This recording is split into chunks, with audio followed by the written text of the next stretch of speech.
विरोधी भाषण देते थे कि जिनका कोई आगे पीछे नहीं है, जिनका कोई माई बाप नहीं है, जिनका एक वार्ड पंच भी नहीं है, वो क्या करेंगे।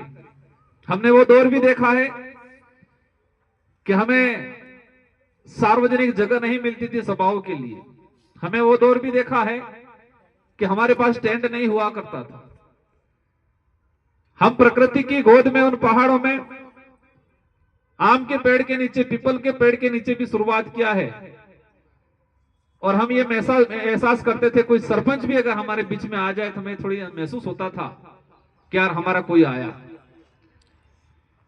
लेकिन मेहनत इतने लगन से किया, एक सच्चाई के मार्ग पे चले, उद्देश्य को लेके चले, लोभ लालच में नहीं आए, और इसी वजह से आज एक सांसद और 5 हमारे विधायक यहाँ पर उपस्थित हैं, और कई सरपंच हैं हमारे, कई प्रधान हैं।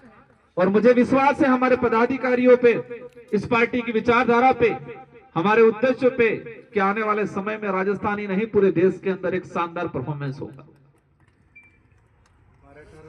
मैं ये जो कार्यालय खोला है, मैं इसके बारे में बता दूं। कार्यकारिणी को लेके हम लोग संभाग वाइज प्रभारी बनाएंगे, हम किसी को भी अध्यक्ष नहीं बनाएंगे। संभाग वाइज प्रभारी बनेंगे। प्रभारी में जो बेस्ट काम करेगा, जो गरीब के लिए, दबे कुचले के लिए, सच्चाई के लिए आवाज उठाएगा, उनको हम जिम्मेदारी देंगे। और हमारे कई आसपास साथी सोच रहे होंगे कि पार्टी कैसे होगा। चिंता मत करो, जो आप सोच रहे थे वही डूंगरपुर बांसवाड़ा में 2018 से पहले दूसरे लोग सोच रहे थे। अवश्य इस क्षेत्र के अंदर पूर्वी राजस्थान हो, हमारा करौली सवाई माधोपुर, या उधर भरतपुर अलवर हो, या कोटा संभाग हो, क्योंकि हमें हमारी आइडियोलॉजी पे विश्वास है। और हमारी आइडियोलॉजी में ये चीज है, हमारे संचालक महोदय कह रहे थे। मैं एक बात बताना चाहूंगा, मैं इस पार्टी में हमारा कोई सुप्रीमो नहीं है। मैं इस पार्टी का एक मामूली सी कार्यकर्ता हूं। भले आज मुझे सांसद बनाया गया है, और हमारी पार्टी की बखूबी ये है कि कोई भी हो, अगर पार्टी में अनुशासनहीनता करता है तो उसको पनिशमेंट किया जाता है।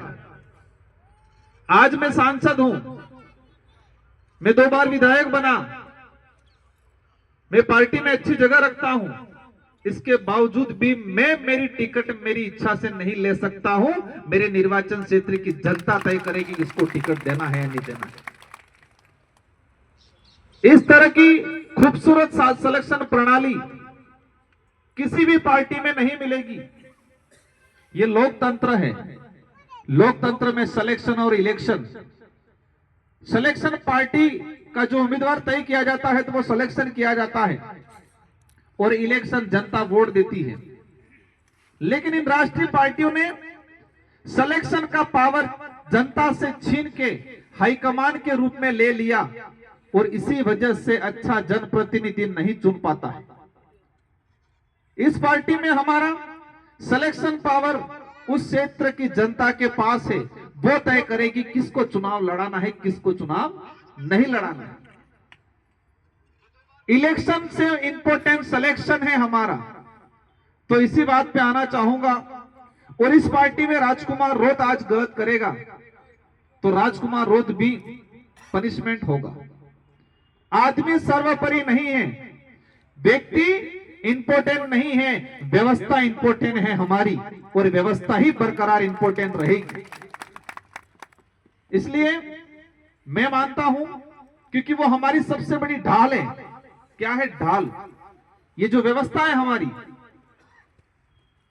और इसी से हमें ताकत मिलती है, और इसी से हमें कॉन्फिडेंस आता है कि हमारी पार्टी कहीं रुकने वाली नहीं है।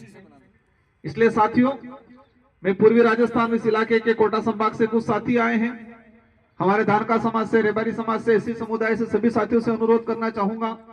बातें बहुत सारी हैं, ये शुरुआत हुई है, आने वाले समय में और बातें करेंगे।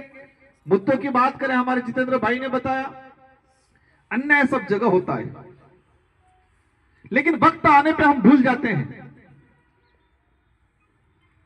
इन राष्ट्रीय पार्टियों ने भी ये कर रखा है साइकोलॉजी दृष्टि से कि आंदोलन करते हैं, लेकिन चुनाव के दौरान ऐसा मुद्दा क्रिएट कर दिया जाता है तो 5 साल का संघर्ष, 5 साल जो शोषण हुआ उनको भूल जाते हैं। भेदभाव आज भी होता है। हम हर समाज का, हर धर्म का सम्मान करते हैं, लेकिन हम ये चाहते हैं कि समानता, इस आजाद भारत के अंदर समानता आज भी कायम नहीं हुई।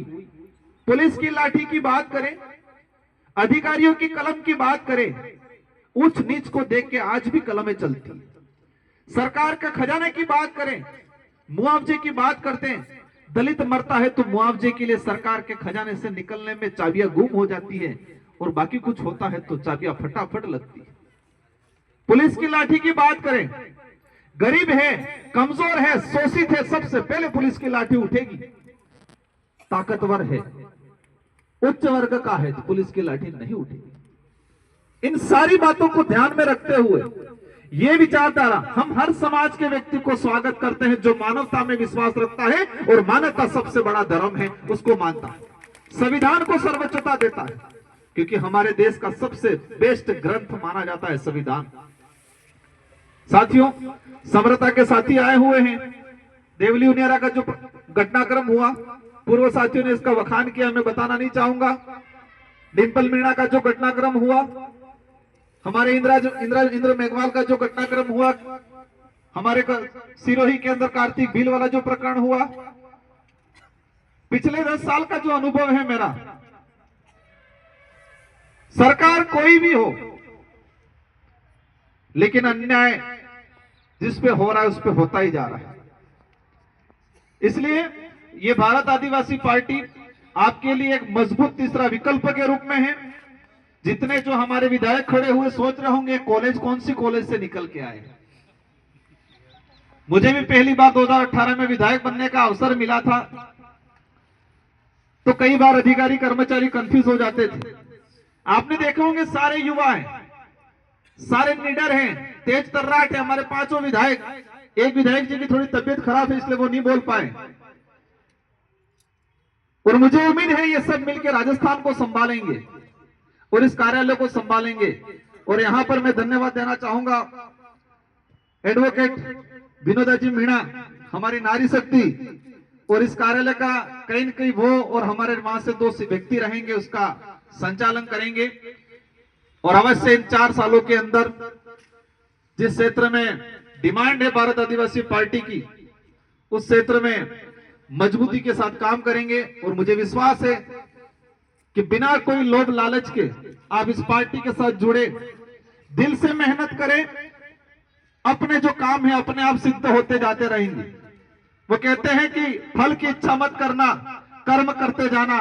तो इस पार्टी में भी कर्म के आधार पे आ जाना, जुड़ जाना, फल अपने आप मिल जाएगा। इन्हीं शब्दों के साथ आप सबको धन्यवाद, आप सबको आभार। इस कार्यक्रम को शानदार आयोजन के रूप में आपने तब्दील किया, इसलिए सारे मीडिया के साथियों को, पूरे राजस्थान